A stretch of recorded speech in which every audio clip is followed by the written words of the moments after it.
As a child, I was given a little toy, and it was a Jack-in-the-Box, and I had endless fun playing with it. Now, I don't know how many of you know what a Jack-in-the-Box actually is. I'll show you. There it is. It's this little toy. It's got a jack, and the idea for little children is that you press the lid down, and you turn the handle. And you just turn the handle, and turn the handle. And at some point, the jack will pop up out of the box.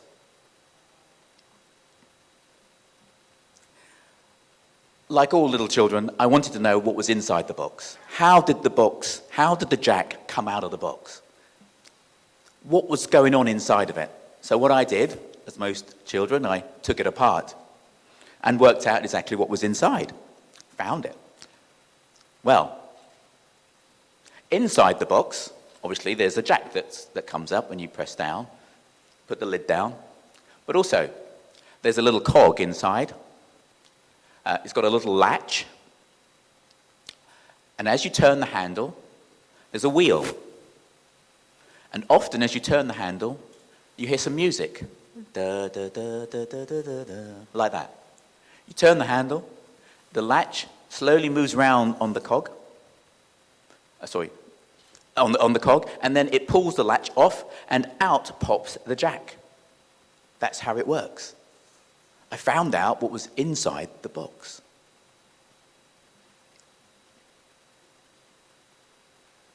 Some of you might have made some assumptions about me. Some of those assumptions may be true, and some of them completely false.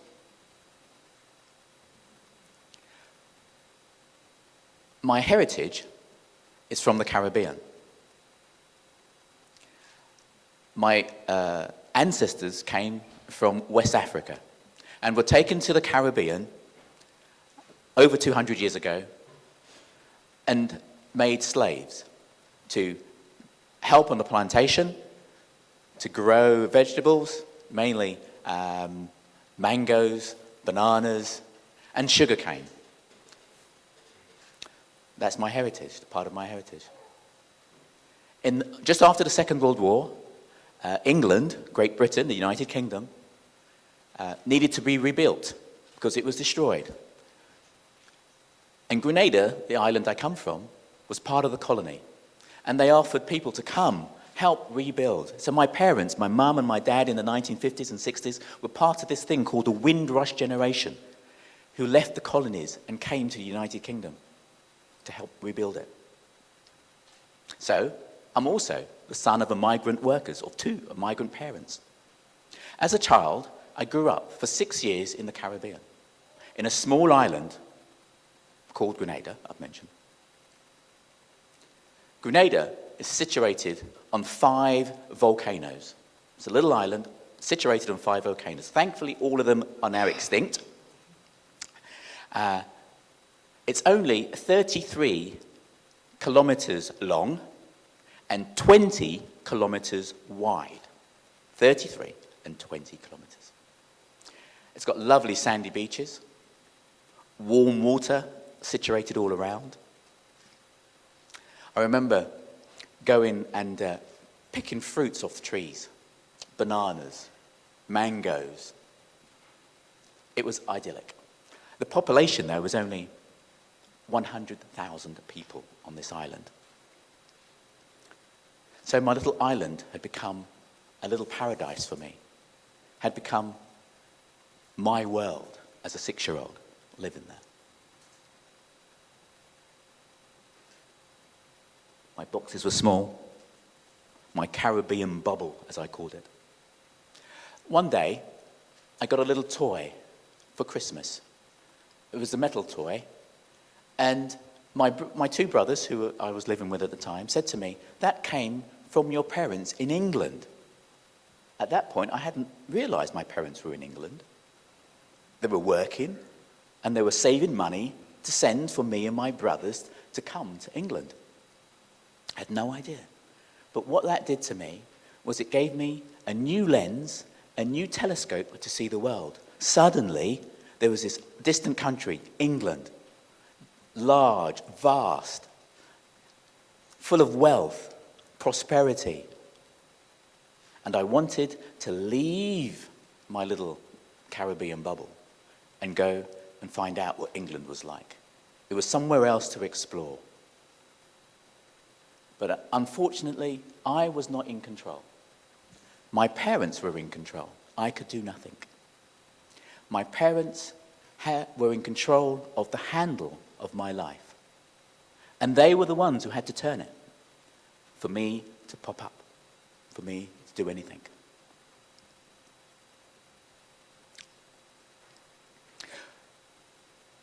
When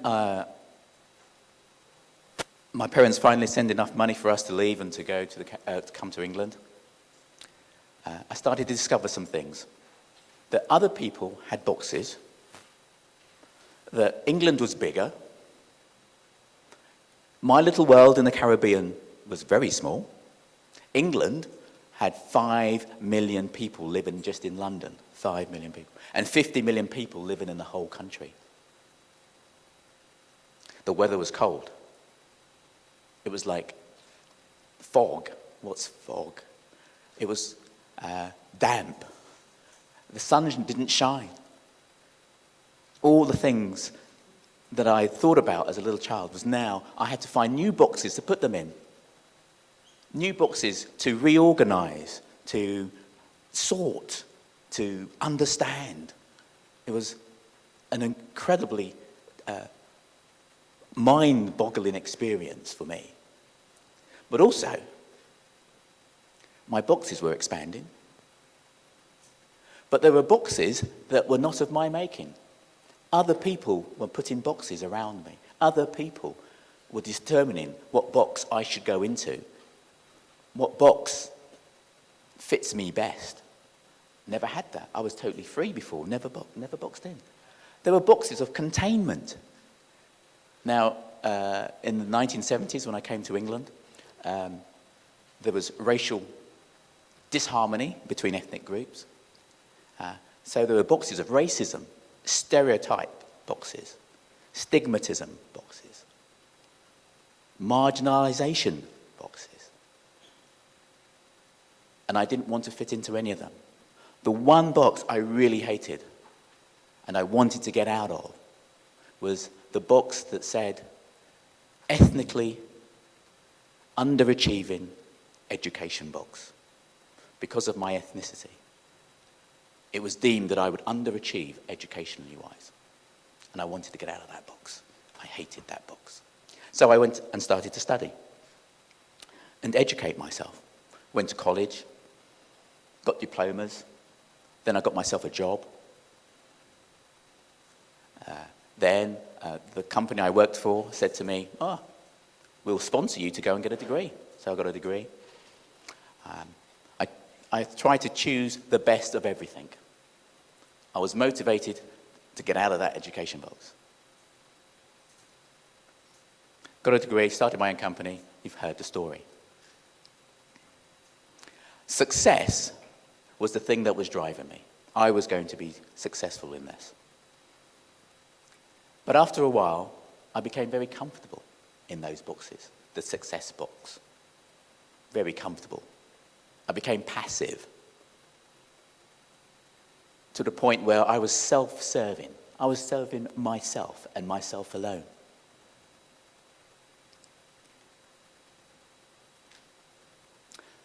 Some new lenses came into focus. Some new things. The lens of religious belief. The first time I saw my life, my environment in a different perspective.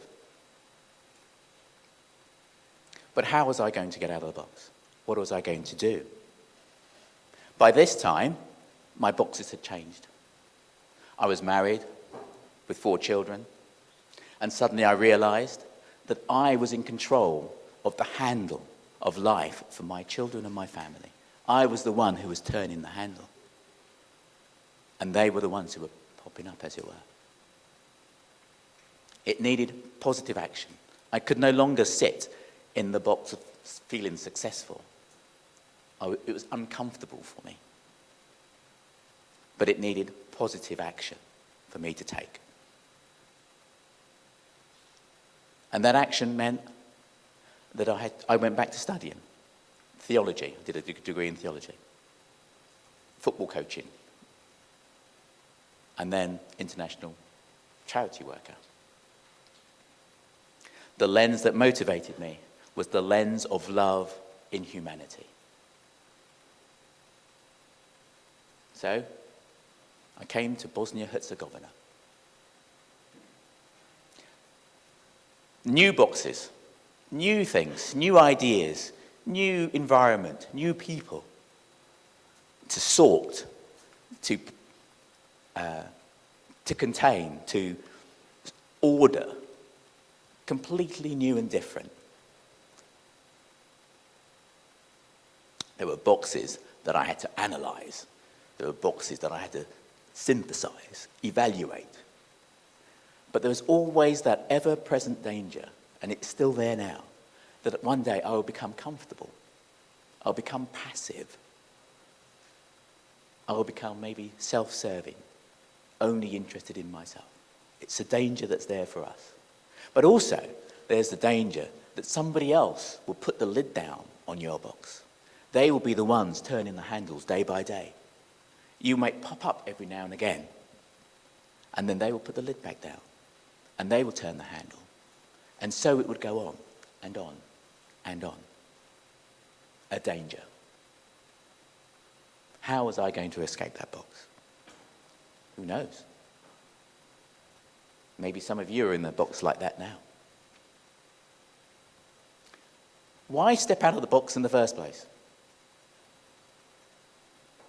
Why step out of the box in the first place? There are different boxes. Some we might class as glass or paper or metal or impregnable boxes. Maybe self-criticism. You look at yourself. Conformity. You conform to the boxes that you're in. Or social awareness. Often it's quite comfortable in the box. It's safe in the box. Do you need to move? So, how to step out the box? How is it possible to step out of the box? Knowing and understanding the box is very important. Knowing the boxes that you're in, understanding the boxes that you're in.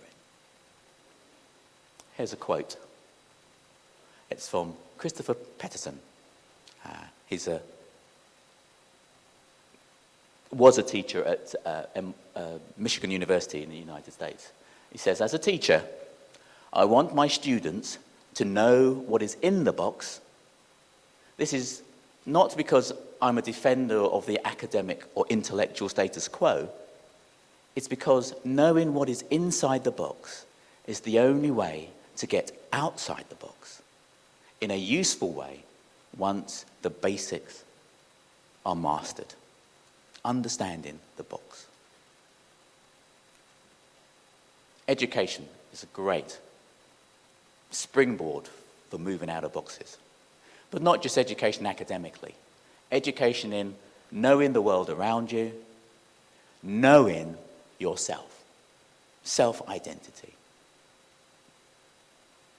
Identity gives you confidence. If others put boxes around you, you're confident enough to make a step. If others write a narrative about what box you should go into, identity, self-identity, knowing who you are, enables you to step out of the box.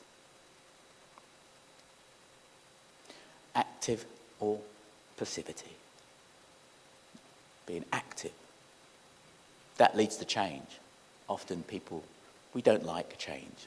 It's comfortable to be in what we know. Or being passive. Leads to conformity. And that leads to maybe doing nothing. There are others other ways you can get out of the box. You and I, we can discover for ourselves different ways to get out of the boxes. Step out the box. Don't just think outside the box. Don't be satisfied with just thinking about outside the box. Step outside the box. Thank you.